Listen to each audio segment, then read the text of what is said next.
Hola, bienvenido de nuevo al canal de YouTube de la Dimensión Súbita, donde en la sección Cine Club vamos a enlazar dos películas que nos van a servir para reflexionar sobre los remakes en el cine y cuando son muchas veces pues recursos que solo están para suplir la falta de imaginación o de inspiración en un momento dado, cuando son reinvenciones reales de películas previamente existentes.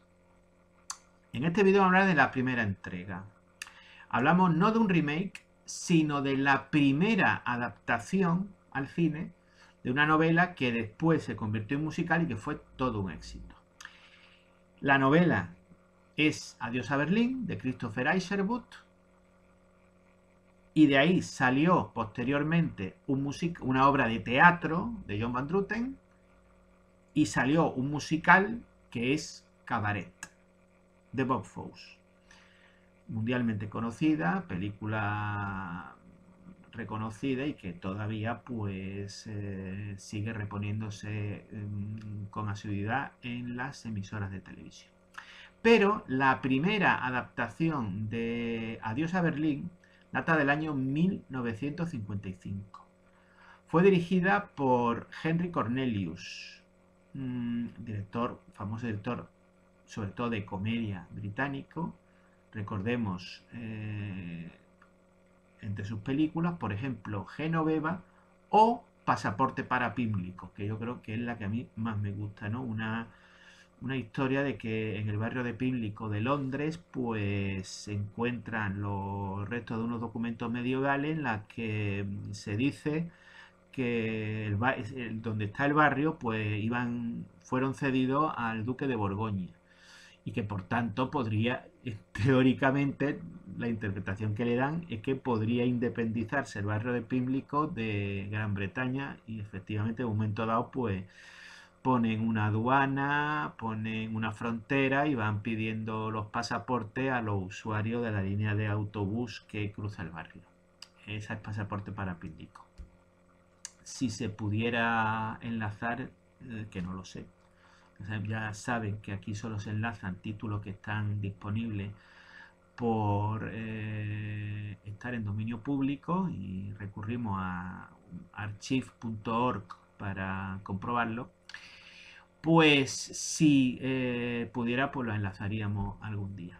Bueno, pues en el año 1955 Henry Cornelius adapta a partir de la obra teatral que a su vez está inspirada en la novela de Christopher Isherwood, pues adapta al cine esta historia.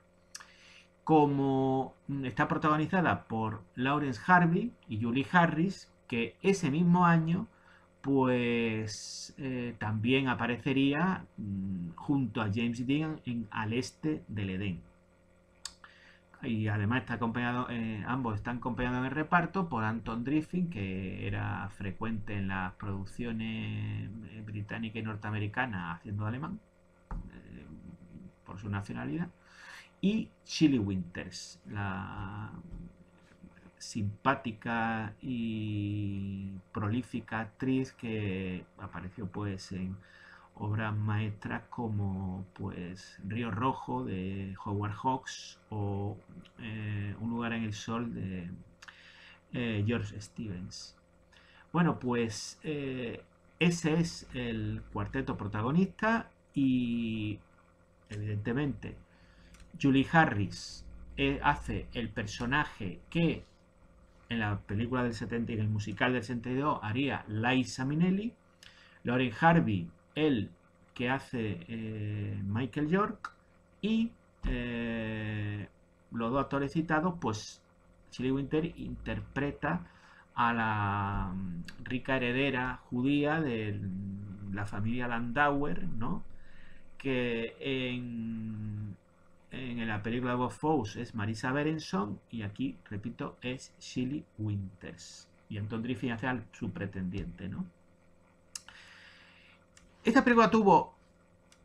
La realidad es que detrás de estos nombres hay un equipo de producción con donde el director de fotografía es Guy Green, que posteriormente fue director de cine y entre sus películas más conocidas, a dos más conocidas, son El Señor de Hawái y El Abogado del Diablo, que adaptaba una novela de Morris West, del asturiano Morris West, el mismo autor que La Sandalia del Pescador. Está también en el montaje Clive Donner, que también sería después director de cine. Su película más conocida es ¿Qué tal Pussycat? Una película muy pop, ¿no? Que entre los actores estaba Peter Sellers, Peter O'Toole y Woody Allen, que escribía el guión de la película, y entre las actrices, pues Romy Schneider, Capuchin, Ursula Andress, Paula Prentice.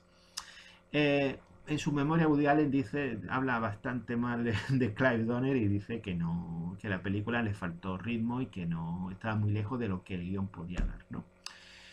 Y hay otro director más que es Jack Clayton, como productor asociado, que dirigió pues 3 películas tan conocidas como Un lugar en la cumbre, donde también aparecía Laurel Harvey junto a Simon Signoret, Suspense con Deborah Kerr, que era una adaptación de Otra vuelta de tuerca de Henry James, y El Gran Gatsby, la versión que hizo con guión de Coppola y protagonizada por Robert Redford. Bueno, pues en principio, repito, un equipo de producción sólido. Julie Harris había hecho ese papel en el teatro teniendo gran éxito, pero ¿qué pasó? Bueno, pues año 55, la censura intervino terriblemente en el guión para cambiar algunos aspectos, muchos de los aspectos que consideraba no aceptables. Si recuerdan Cabaret de Bob Fosse, pues hay una serie de aspectos que en los 70 ya podía aparecer una película, pero que en el año 55 desde luego era impensable. Tuvieron que cambiar muchísimos diálogos de la obra de teatro. Eso enfadó a Julie Harris muchísimo. La verdad es que Julie Harris, hay que decir que cuando se hace un personaje en el teatro, no que automáticamente vaya al cine, es posible que lo haga el mismo actor, pero ojo, tiene que cambiar muchas veces la gestualidad, tiene que cambiar el estilo, porque mientras que en el teatro todo es más, digamos, es necesario remarcar y hacer posible que el espectador de la última fila de platea pues escuche lo que se está diciendo y al mismo tiempo pues sea consciente del comportamiento y de la actitud del intérprete.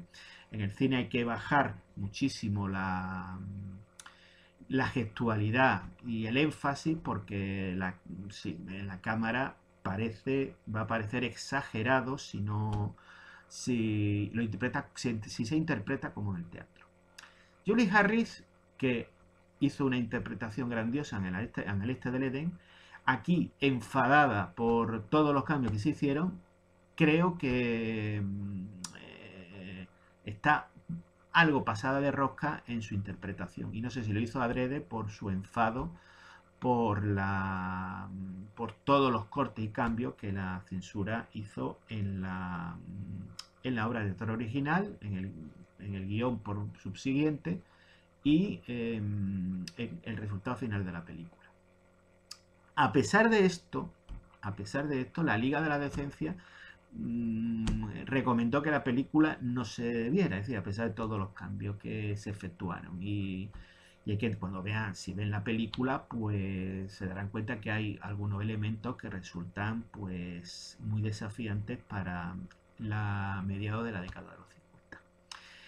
Por lo tanto, es una película que con estos condicionantes dista de ser perfecta, y la reflexión a hacer es que evidentemente que luego quisieran en el año 72 hacer una versión en musical con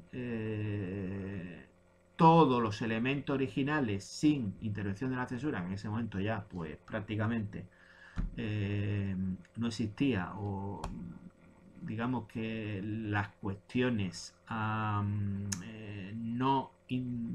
que no aparecieran en una película habían bajado considerablemente de nivel, pues era absolutamente pertinente, ¿no? Es decir, realmente no cabe decir que con la versión del 55 estaba ya el trabajo hecho y no era mejorable lo que se había conseguido, sino todo lo contrario. Por lo tanto, que se hiciera Cabaret era completamente pertinente y casi podemos decir que sería pertinente que en el día de hoy se hiciera una nueva versión de Adiós a Berlín,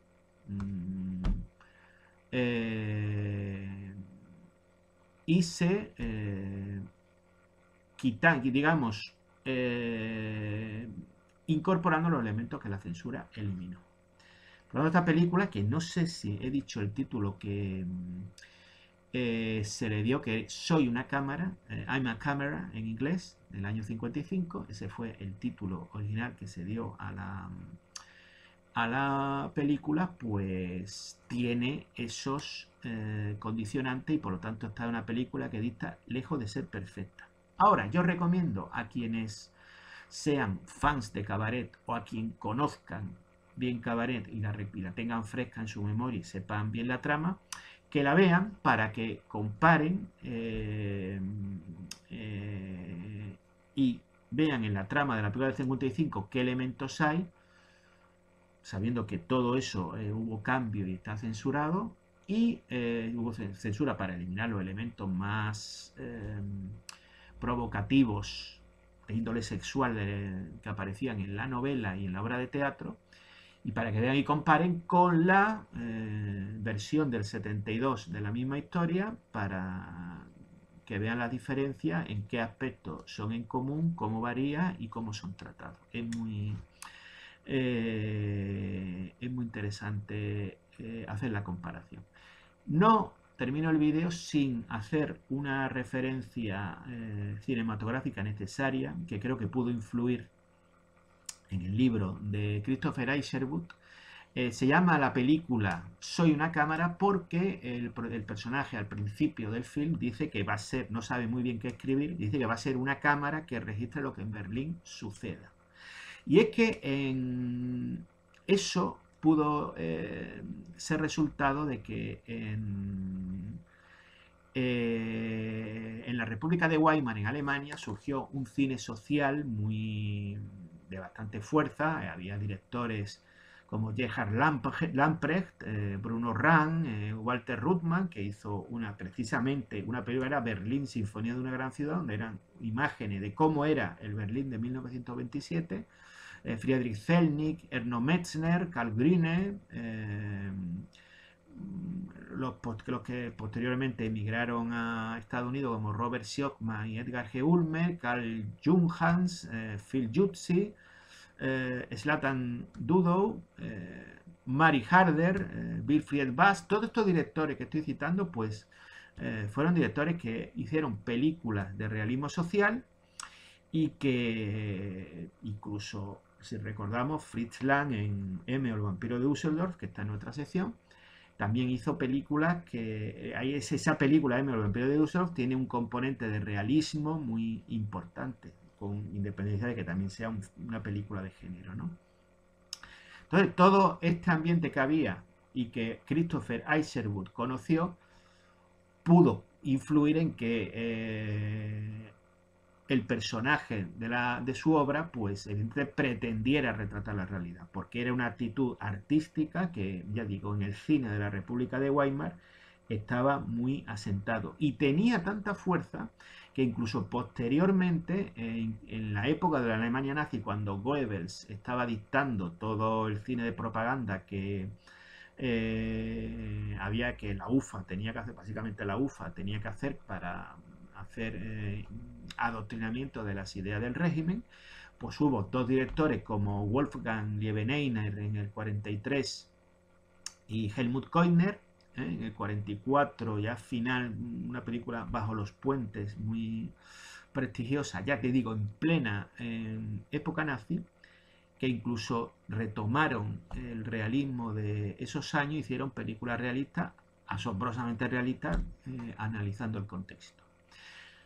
Soy una cámara, 95 minutos, se ve bien, tiene muchos condicionantes y por eso dista mucho de ser una película redonda, pero es interesante para ver cómo su trama tiene muchos cambios respecto a lo que se ve en el 72 y cómo en este caso un remake podía ser absolutamente pertinente, se hizo en género musical, pero ¿por qué no? Incluso podría hacerse en clave de melodrama o historia realista y sería absolutamente adecuado por los condicionantes que he explicado de cómo se realizó.